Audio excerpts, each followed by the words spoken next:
Hi, I'm Ross Lazar-Hood, entrepreneur, philanthropist and family man. This is my podcast, In Conversation With.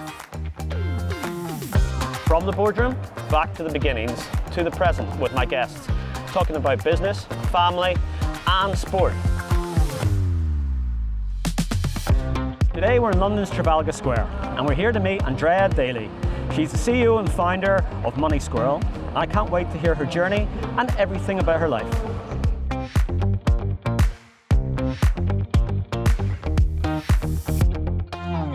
Hey you, thanks for being on my podcast. Cool. Thank you for having me on. It off. Jumping in like the Spanish Inquisition, as I call it. And tell me about your background and childhood that has led to, I suppose, your entrepreneurship. So I was born in Romania and we moved here when I was 8.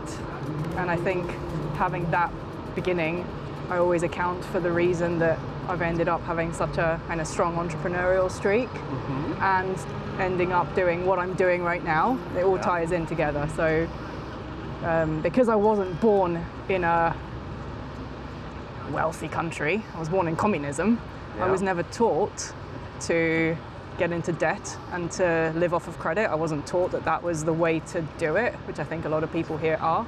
And I think that different background has definitely led to the problem solver in me and leaning quite hard into it. And the drive probably as well. For sure, yeah. Interesting, okay. And what about, I suppose, family and the consideration of the, I suppose, childhood at school? Yeah, so I guess I watched my grandparents, or I learned afterwards, I suppose, but I was already immersed in that they, you know, probably similar to yourself and a lot of people I know, they built themselves up from literally nothing to create a better environment for their kids and the next generations. So I don't come from a generational wealth or anything like that, but yeah, it makes a huge difference seeing that and living that, even absorbing it as you're growing up. You can't not take that on board. So yeah, I think it's made a huge difference in my mindset and just being flexible and kind of looking for everything other than the traditional 9 to 5, which I was never taught, again, is the only way to live and to do things. Okay, and what about, I suppose, your successes to date? What would you say, from starting your career to today and the successes of Money Squirrel? Can you give us a bit, kind of lead into it? I can give you the short version, hopefully, of like the very squiggly career that I've had. I like that. Yeah? So I actually volunteer with a local secondary school now because I think it's really important both for teenagers going into their careers and also for career switchers to kind of think outside the box a little bit, and that's what I've accidentally been very good at. So I went to a really, really good grammar school here when we moved, which was just fantastic. But we moved again when I was 16, just after my GCSEs. Went up to Edinburgh. I didn't know that. Yeah, it was a very different educational pressure and support system to what I had at the grammar school in, Hampstead Garden suburb. It'll get you posh, like. Oh, it was very posh. I wasn't posh, but the school was. And my mum never realised when we moved what a different... She just heard Edinburgh University, prestigious, and that was where I was going to end up, which isn't at all what happened. In Scotland, they pay you to stay in education the day you turn 16 because it's such a high dropout rate. The support system there was so different. So I ended up, going into work while I was studying, and I didn't really have a very clear, this is what I want to be when I grow up. I still don't know what I want to be when I grow up. I don't either. I'm kind of feeling my way around. Just winging it, right? It's the adult thing to do. And we're all big kids. Just a higher number we get into it and more trouble probably. Exactly. And how much easier it is to get back out of it because we know how to. So haven't been caught yet. Doesn't count. No proof, no glory. Okay. So I did actually sign up to go to university, and I changed my course 3 times because I just didn't know what I wanted to do and I couldn't see what I was going to do afterwards, but I was already working, so I kind of day one of year two, I changed it, or tried to change it again, and just went, no, this isn't for me. I'm just going to go into what I consider the adult world that I've been in since I was 16 anyway. Well, lots of people go through that. Yeah. And it's nice to actually hear from a founder and CEO who has went through exactly as most people are. Yeah, I think it's really natural. Like I ended up finding out through work, by making opportunities for myself through work, what I was good at and what I enjoyed, what I wasn't good at, what I didn't want to do, and it's hard work.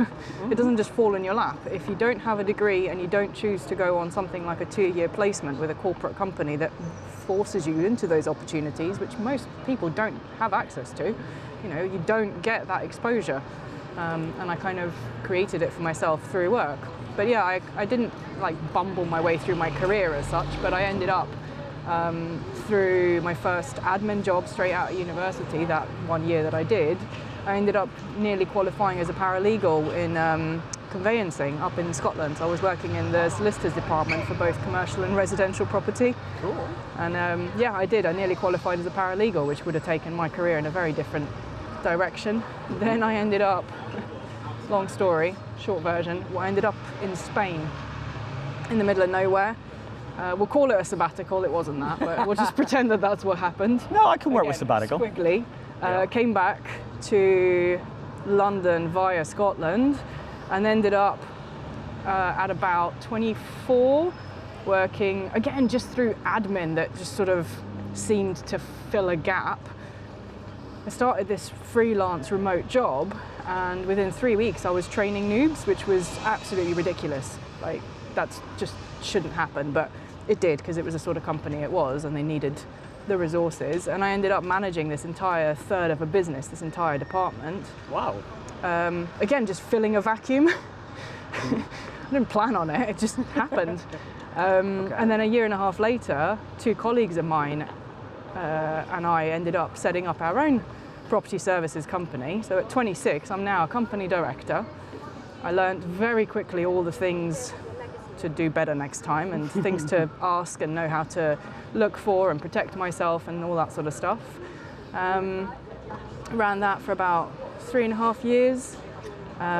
There's a few like learnings and successes in that I'm sure we'll get into, but then I got really bad advice because I came out of that, and my recruitment friends said, well, you can be an EA, an executive assistant, or you can be a recruiter. I was like, oh, that's my only options, is it? And I ended up in recruitment, which I really didn't like or take to anywhere near. It's hard, isn't it? It's sales. It wasn't sales because of the company that I was in. So we were kind of already plugged into the HSBC. So we didn't have to sell anything, but we were trying to fill impossible roles. It wasn't possible. They were looking for talent in areas that just didn't have the talent there. So it wasn't possible to fill the roles. It was a very, very difficult account. And it had penalties that were, I think, I don't know if we're allowed to say this, but it was a while ago now. The actual penalties on the account were 10 times that of like the, I don't know, Barclays or whatever account that they were running, the same company was running. So it was just impossible to succeed. So it was a horrible environment to kind of, and I learned that I don't firefight, I problem solve. So that was my, what do you take away from that? And then I ended up, a supervisor said, you're very organized, you should train as a project manager. And I laughed. Like, that's a skill set. What do you mean train as a project manager? She's like, well, you can do that as a job and a career. I'm like, who pays you to boss people around nicely? That's just a skill set that you either have or you don't have. I genuinely thought it was a joke. Looked into it, qualified over Christmas, just before Agile and Scrum took off. So obviously I have the waterfall, the Prince 2 qualification, the unsexy one now. Right. And then my first job as a project manager happened to be with a local tech company that no one's ever heard of in Ascot. And that was 10 years ago, and I literally fell into tech by accident because of this. And I've never written a line of code, but I took to working in tech as a duck to water, and I've never looked back because I absolutely love it. It's the translation piece. See, that's the thing. If you can find a job that you love, you'll never work a day again in your life, as you say. I don't have a consultancy big name on my CV, but that job was so consultative, so I learned that's the bit that is a problem solver. Wow. I really like the variety, even though the software was always the same. We were going in solving a different problem in each company, even though it was the same team in different companies doing the same thing. And it really worked for me. That's brilliant when you're going through. And then that led into the spark of Money Squirrel. It did, yeah. So how did your baby come alive? Accidentally, as usual. So most of my stories start with, I didn't plan it, but I just followed the dominoes as they fell. Right. I ended up deciding to go freelance, and I handed my notice in Christmas 2019. Mm-hmm. Just before COVID kicked in. Yeah, there was something about COVID, the world Just changing. before it ended up, like, it was complete coincidence. It was worst possible timing to try and set up on your own as a consultancy and contractor, and all the projects got pulled, all the budgets got pulled. But for 5 years I was running my software consultancy. And do you want to hear the strap line? Go. We were the Cilla Black of software. We were matchmaking companies. I love that. Well, she's quite a famous person too. Yeah. And if you're, not 12 or younger, you actually normally get the Cilla Black reference, thankfully. I get it. Explain it a few times. Oh, you're cool. I get it. I used to watch Blind Date. I grew up watching it with my mum. And Catchphrase. Yes. Yeah. But I'm way older than you, so that's easy. And so I was running the software consultancy for 5 years, and we were doing all sorts of really varied projects, which was brilliant. Worked with everything from tiny charities with one person running it and 100 volunteers, all the way through to public sector companies, 100, 150 people. It was brilliant. Great variety. Very easy cash flow to manage. But every time I'd get an invoice paid, I do my happy little dance because, money coming in and bills to pay is brilliant. It's the best notification in the world. And then because I'm so organised, I'd remember to manually, painfully move money to account for the VAT and another, anything up to like 20% into an separate interest-paying savings account, so that I'm, lucky enough that I could put up to 2 years worth of, provisional taxes aside. So it's building up that buffer for myself or the company, and earning interest as well. I don't want it to sit there doing nothing. So and the problem solver and the techie in me just went, this is an automation. I'm sure someone outside of the UK has probably built this. Looked around, couldn't find anything. Hummed and hawed for a little while because I thought... Light bulb. Yeah, hummed and hawed for a little while though, because I thought the only way to get it out was through a full FCA license, which was very expensive, very long process. Kept looking into it because if I get an itch I can't scratch, there's a reason for it. And how I approach it normally is I try and break my idea. I get it as far as I can until I can break it. If I can't break it and no one else can, it carries on. And then I stop scratching it if it breaks. Right. And we couldn't find anywhere either within or outside of the UK that had done it. So we built it. And now, in a short period of time, you've successfully got a lead investor. And then you've also went through and won an accelerator. Yes. Can you say about that? Absolutely. I ended up doing a year full of really intentional networking to build up my connections, because I was trying to basically do 3 jobs at the same time. Build the SASE consultancy pipeline of work, deliver it, and that would fund both me not being homeless and bootstrapping the business. So it really is 3 full-time jobs, basically. I have no kids, so it feels like a bit of a luxury that I could do that, but it's not easy. And because I thought that there would be, the market was so tough the last few years on the consultancy side, more so for other people than for how I found it, but it was definitely difficult. I just kept thinking I can't ignore the fact that I do need to consider external funding, but I don't have the network to really leverage that quickly. What can I do? So I did my intentional networking and went to all sorts of events and spoke with all the right people eventually, but it took a year to kind of consolidate all of that. And it was a happy coincidence of timing, how it aligned, that I met you and the accelerator kind of all happened at the same time. Yeah. But the accelerator was just perfect, and I do rave about it. So I ended up meeting a community that's all to do with open finance, which is exactly what we're to do with, and it's a fascinating topic anyway, but it's fundamental to what we do in the underlying mechanism. And it's this fantastic free community. Now, I am really selective with my time and my energy and how much value I can give and get out of different You communities. have to and teach me groups. that, because I'm really bad at it. Yeah. And this was one of the best communities I've ever come across. Really engaged in it, loved everyone that I met there. It wasn't just this echo chamber of other founders trying to, I don't know, get some sort of, I'm struggling for the word, just Build out, I suppose. just that, not community. It will come back to me. So it wasn't just this echo chamber of other founders that were trying to bounce off of one another in a good way. It was the best panels, the best content, and also backed by this consultancy that works with banks and building societies and understands exactly that world very, very well. And they happened to be running an accelerator program for fintechs, early stage fintechs. And I'm sitting there going, oh, accelerators. So I've heard very mixed things about them. They can be fantastic for some companies. I wasn't sure it was going to be a good fit for us. I looked at a few of the bigger names and it just didn't seem like the right thing to focus energy on. And the right fit too, because Exactly. you need good partners. Yeah. So while I'd heard good things, it was also mixed, and I was like, I don't know. But this particular accelerator, not only was it part of this fantastic group that I was already seeing so much value from, the right mindset, the right people, the right approach and resources and information, already ticking a lot of boxes, but also they're only interested in working like on a one-to-one relationship, which is, as far as I know, unique.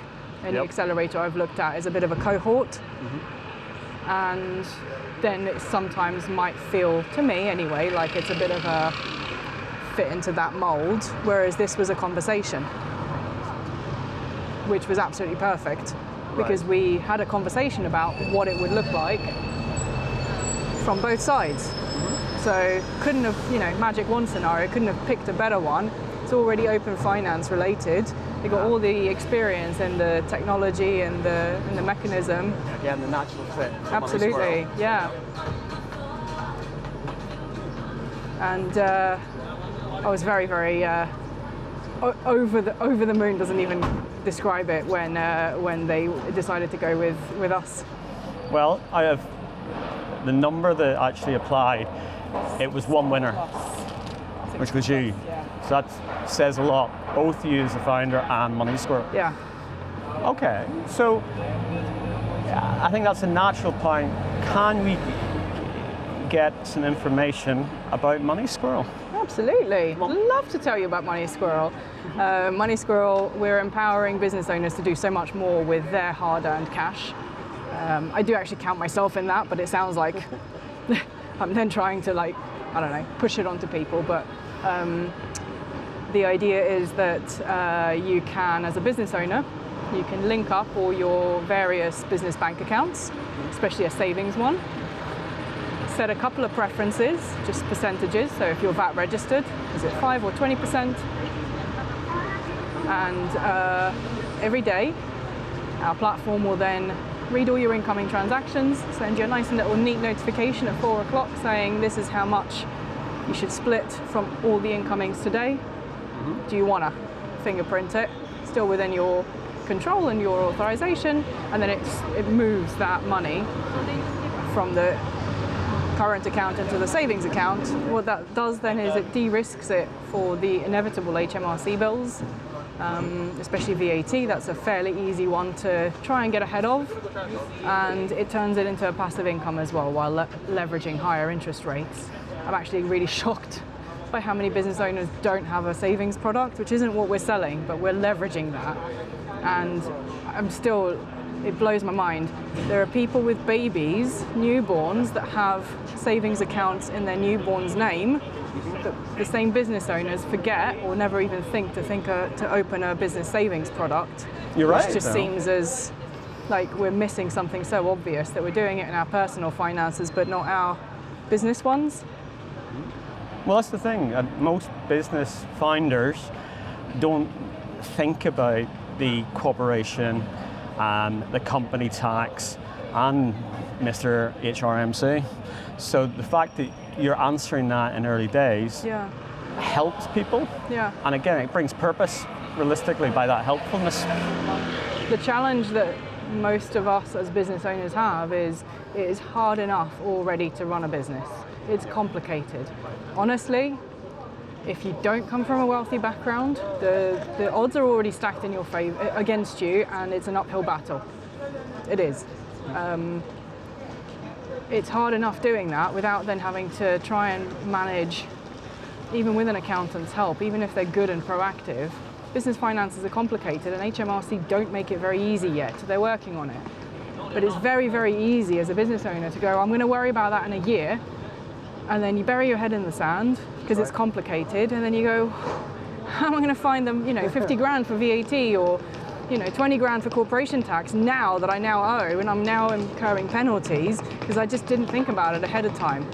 So while it sounds like quite a nice, easy, simple product that we've got right now, actually my kind of what gets me up in the morning and what I want to see us doing is changing business owners' mindsets from reactive to proactive without them ever realizing that they've had to do anything about it. And the thing is, you're doing it on a daily basis, and that doesn't hurt, like you said, like 12 months down the line when you've got to find the bulk cash. Yeah. So again, it is being proactive and helping those early, especially early stage founders and startups. But it can be at any point in a career of a company. Yeah. Say it's a company that's starting to think about being VAT registered. They don't know how to manage it. That bit of it is hard enough, knowing how to manage your price change, but then how do you actually, so many business owners, they get paid and they're already overspending the VAT money. They will owe that the minute that they invoice for it. Yep. It's not theirs, but it hits their bank account, and because it's not physically separated out, they spend it. Yeah. And then they get told by their accountant, well, now you owe this money. Never mind the other taxes and everything else that you need to build a buffer and all of that sort of stuff.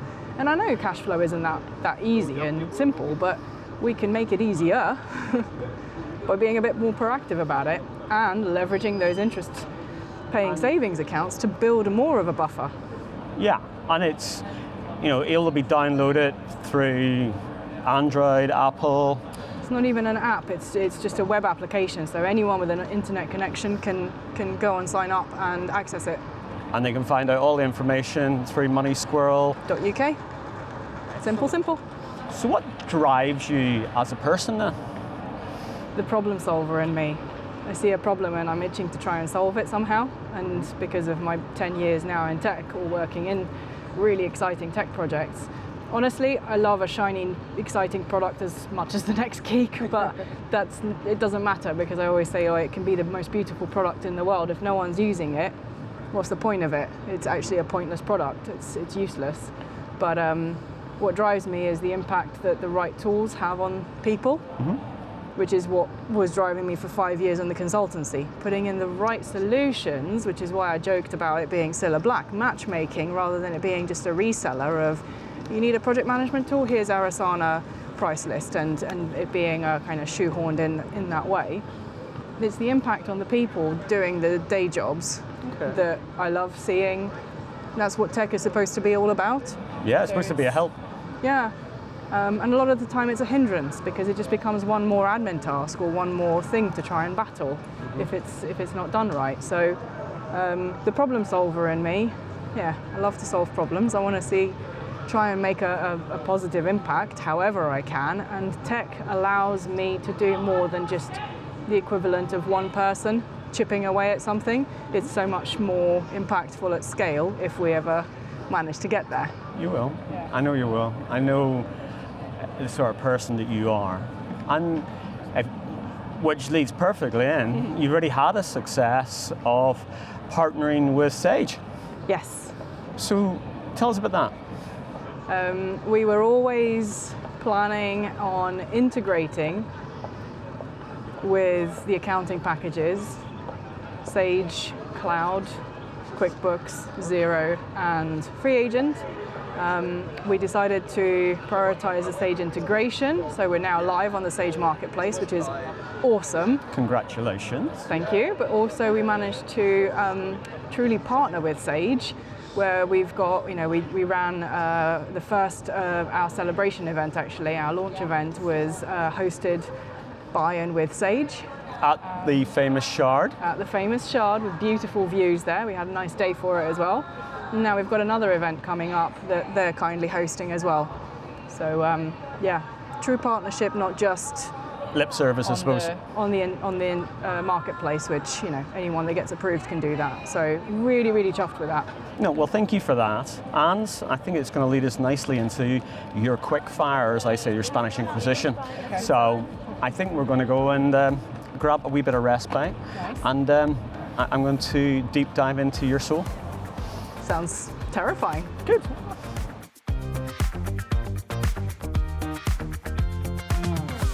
So, Andrea, the Spanish Inquisition as promised, quick fire.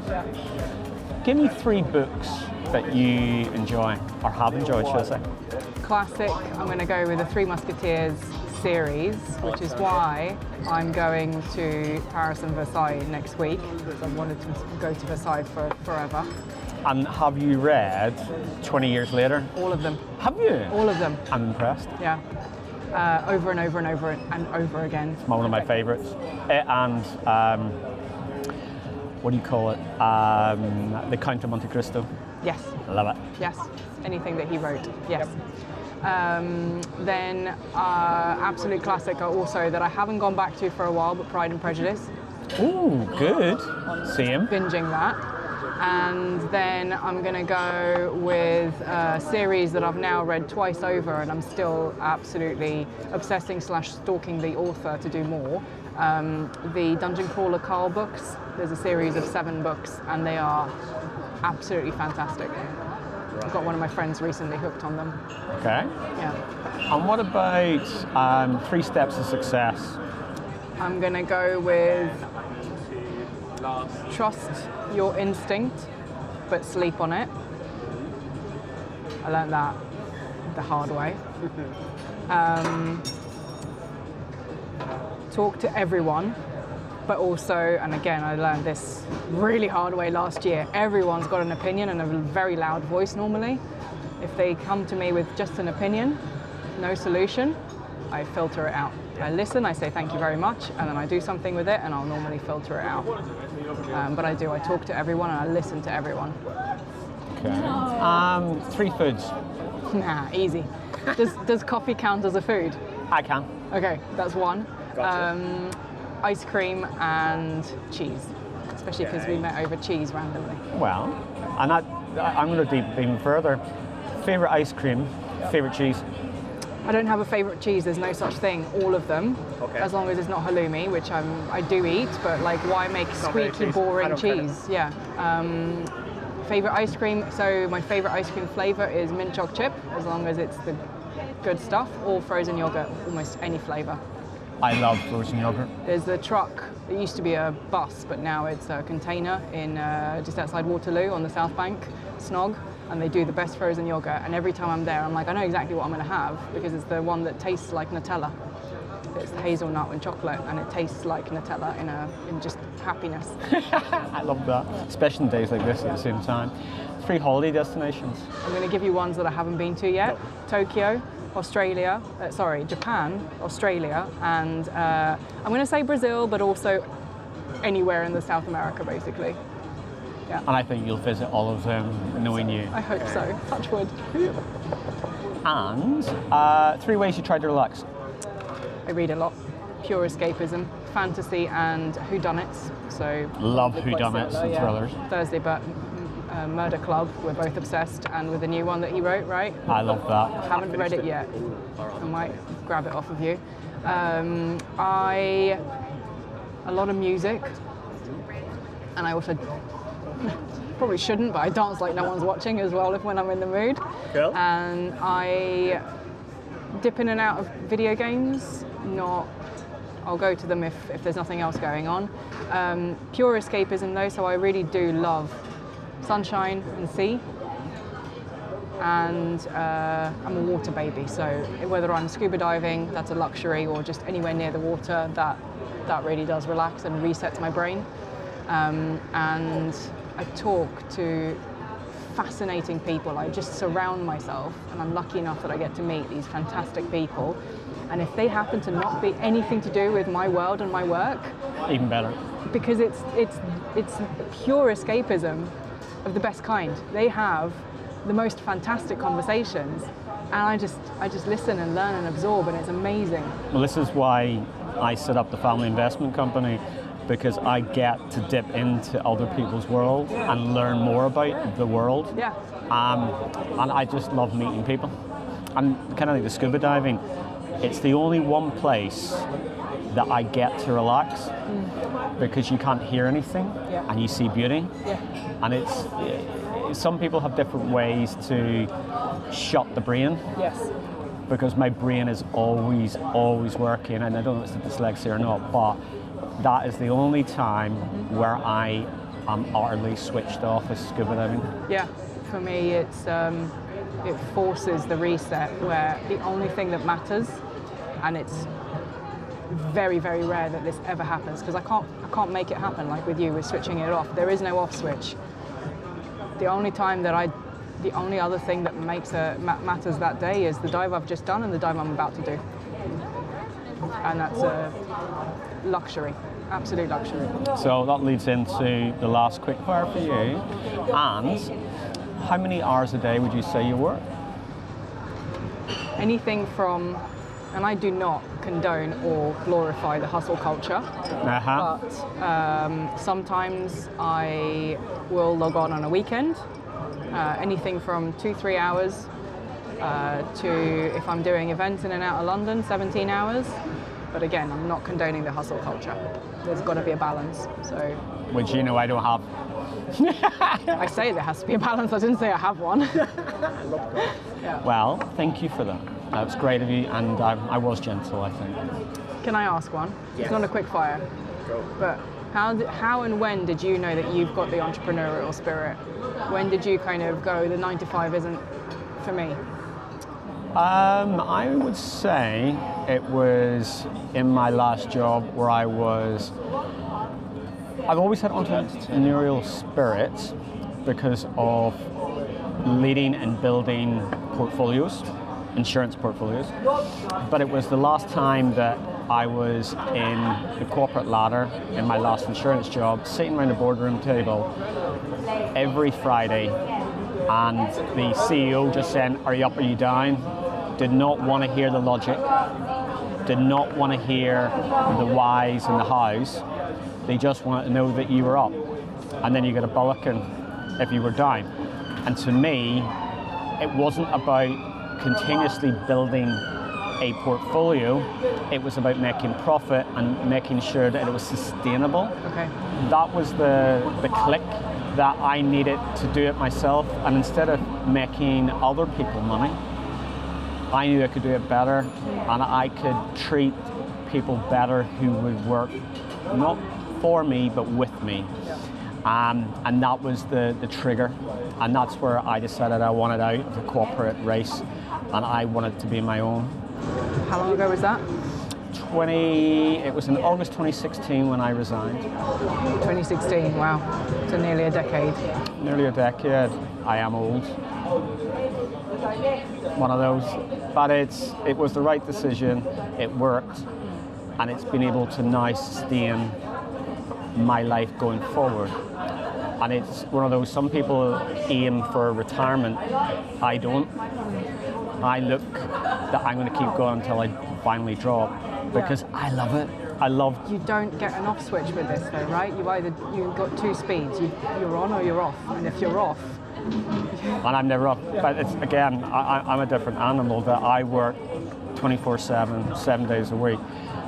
I don't put a night of office on. I am available for anybody at any time. Yeah. And I know everyone says I don't really get someone who only sleeps 3-4 hours and champions that. That is what I do. Sure. Because it works for me, and that's the thing. You do what works for you. You bring the balance for your own self. Anybody should never use me as a balancing or a guide, because that's how I operate. I don't put people in the same pocket as myself, because I can't, because it would drive me insane. Yeah. But for me, again, it comes back to that comment earlier, is that if you find something that you love, you'll never work a day in your life. That is me. And I'm very blessed that my first company was a success. I'm hoping my second will be. More so for the people who work with me at Clearer.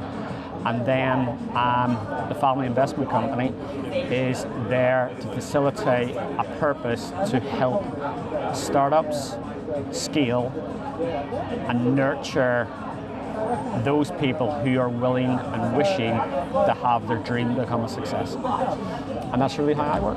That was gentle. I like that. Cool. Well, thank you for being on my podcast. It was great seeing you. Thank you for having me. It was a pleasure.